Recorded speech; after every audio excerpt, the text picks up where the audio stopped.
स्वाद अनुसार को सब्सक्राइब करें और सारे नए रेसिपी अपडेट्स के लिए बेल आइकन पर क्लिक कीजिए।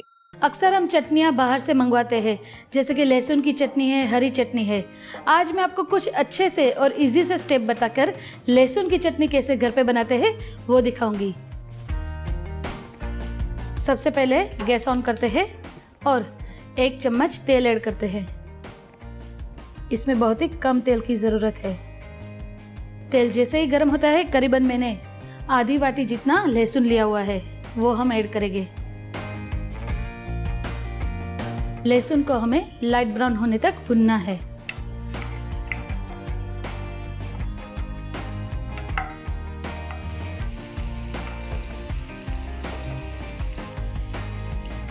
फ्राई करने से लहसुन का जो कच्चापन है वो निकल जाता है और भी टेस्टी हो जाती है चटनी। इसी तरह से हम लाल मिर्च, जो मैंने पहले से ही 2 से 3 घंटा गर्म पानी में भिगो के रखा था, उसे फ्राई करेंगे। मिर्ची फ्राई हो चुकी है, अब हम इसे भी निकाल लेते हैं।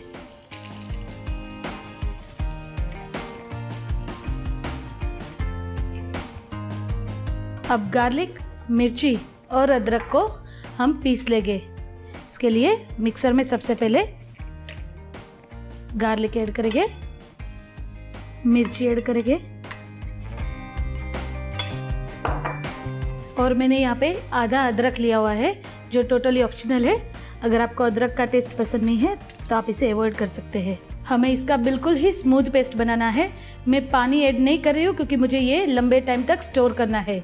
अगर आपको जल्दी ही इसका यूज़ करना है तो आप पानी ऐड कर सकते हैं।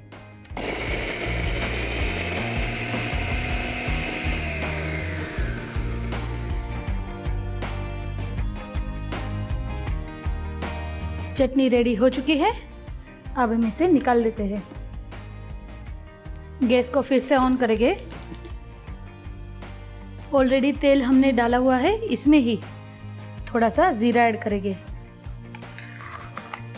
इसके अंदर चटनी ऐड करेंगे।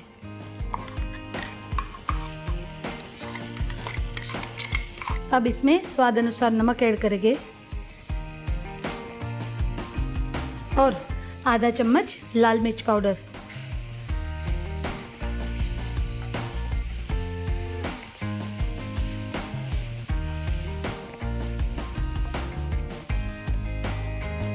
लहसुन की चटनी रेडी है।